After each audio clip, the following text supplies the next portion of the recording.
Hello, friends. Those Back Pages here. I hope you're well. Tonight's episode is just an update on the Binder project. Some thoughts, some feelings. But still haven't found proper storage for Boba Fett. So, yeah, I'm still looking into that. I just, the really nice case doesn't even come with a stand. So, anywho, he'll probably fall over at some point during tonight's episode.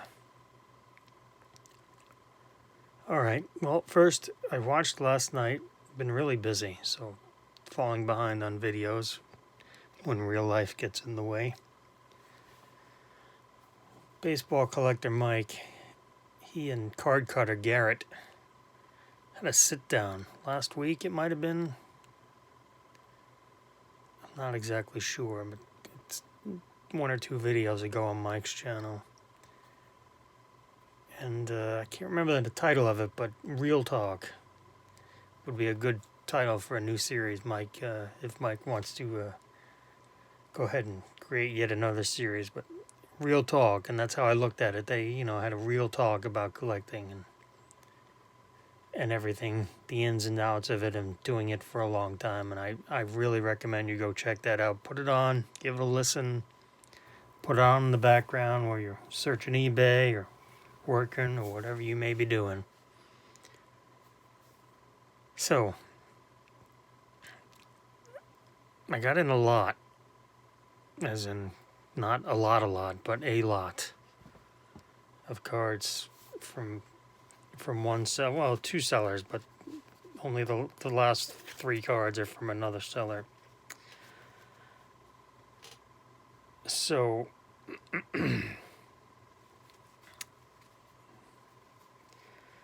looking on eBay, trying to, a couple episodes ago, I picked up that 83 Donruss Factory set for $20. That was mislabeled as a 93, so that worked out. So I was perusing eBay, must have been a week or so ago, when I found this lot of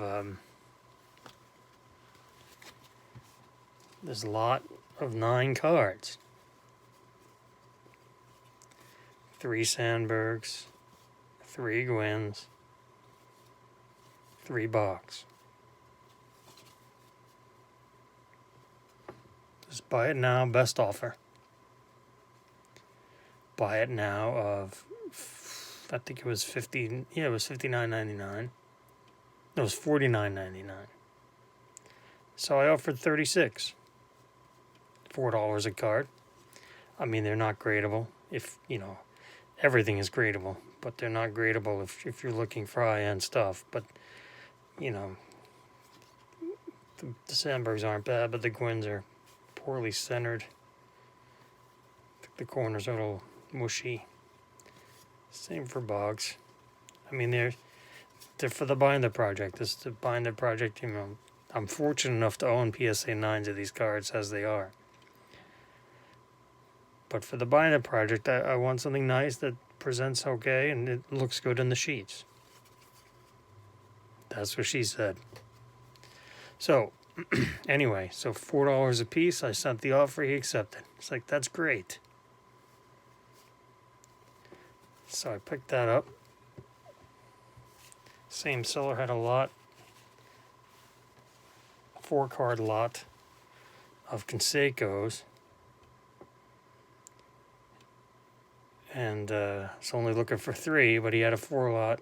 So I offered, on the 4 lot, offered a little more. He countered with a little more. Actually, I offered what I wanted to pay. Whoops, see, I told you. Settle down, Boba, settle down. So I offered, once you're doing deals with sellers and they accept an offer, that usually means they're open to other offers. So what the heck? Let's see what else they have. And he had a bunch of other 80s rookies, including this Canseco. So again, these are not gradable. probably 8s, 7s or 8s. So he had, I offered and he countered and I accepted because he had other cards I was interested in. So fine, I'll pay a little bit more than I wanted, but, trying to get in good favors and go ahead and... So I contacted, he had a lot of 8 Topps Mattingly rookies, 8 Topps Clemens rookies, 8 Topps Puckett rookies, had McGuire rookies. So I sent him a message. Look, I'm really only looking, as you saw with the 83 Topps, I'm really only looking to pick up 3 of each. So is there any way you could work with me on the lots? So I said that in my message to him when I was, accepting the Canseco offer. A couple days went by and I didn't hear anything, so I sent him a message. So he got back to me, he's like, I could do 5 on the Puckets, 9 on the McGuires. The Mattingly lot, I think, is already sold. So that's a little disappointed. It's like, all right, well, I appreciate it. Just send me the invoice on these and we're good to go. That's more than I was looking to pay. So I paid and they came in today. Now, the point being, if I'm paying $4 each for these, why would I pay $5 for Puckett? Or $9 for McGuire? It's just too much. And his McGuires are in worse shape than these. It's just too much. So, that just, leads me to general talk about how this is tough. This is really tough. If I don't have any shows around me. I'm really looking forward to trying to plug away at this at the National for sure. But man, it's really tough. Even check out my cards is just it's just, they add on top of everything now that they're in Washington, they charge tax, even on the website. So, they want $150 for Dave Stieb rookie. Come on. Where's... Again, I don't mind paying 6 or 7 for, an 84 Topps Mattingly. I understand, but, Eric Davis, I shouldn't have to pay $2 for Eric Davis. Again, if I'm paying $4 for these, for these 83s, raw copies for a binder, they're not gradable. They're not... What should I be expecting to pay on the other stuff, And it's great I won that 83 Donruss set, so I could break that up and get everybody, Boggs, Mattingly. Boggs, Sandberg, Gwynn, Viola. Everybody, that happens to be in that set. But I can't go around and just pick up complete sets of 3 of each set. It gets a little out of hand. So the next day or so, I picked up a 3-count lot of McGriff's. And this card's really taken off in value. I think I paid $16.50 for these. So yeah, there's that. But yeah, it's just it was great. I was happy to $4 a piece. This was great. But before I won this lot, and then it's just, obviously I picked up the 83 Donruss set first, but that was just a fluke because it was $20.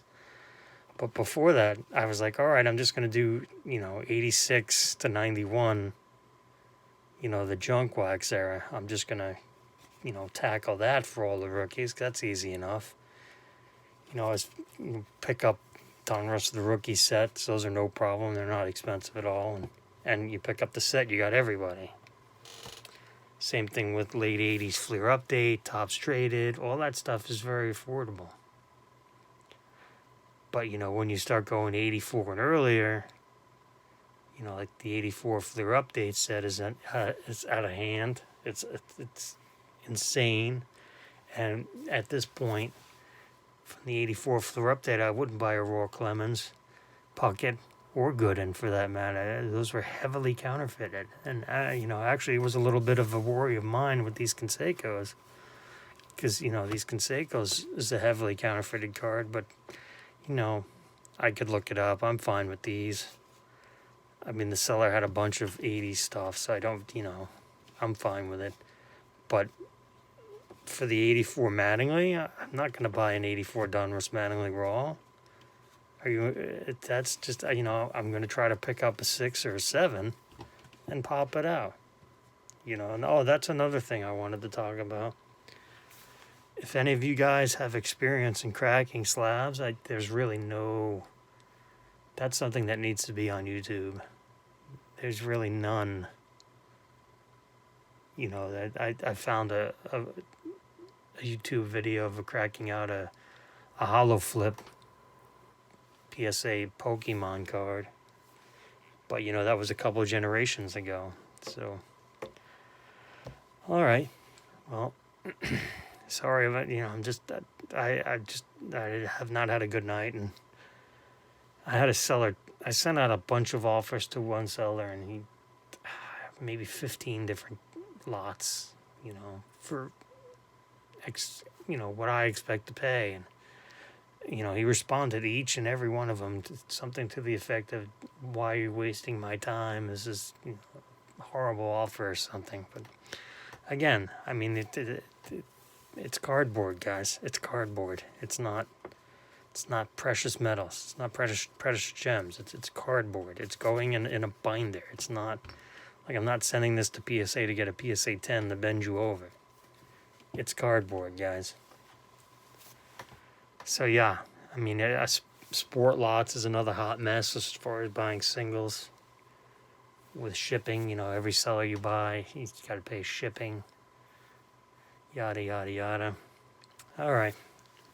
Again, I want to thank you guys for spending some time with me. I really appreciate it. I actually feel a little bit better having spoken about it. And I'm going to keep plugging away. So I hope you all have a great night.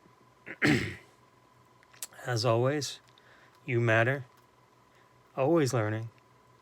Keep learning. Share your knowledge.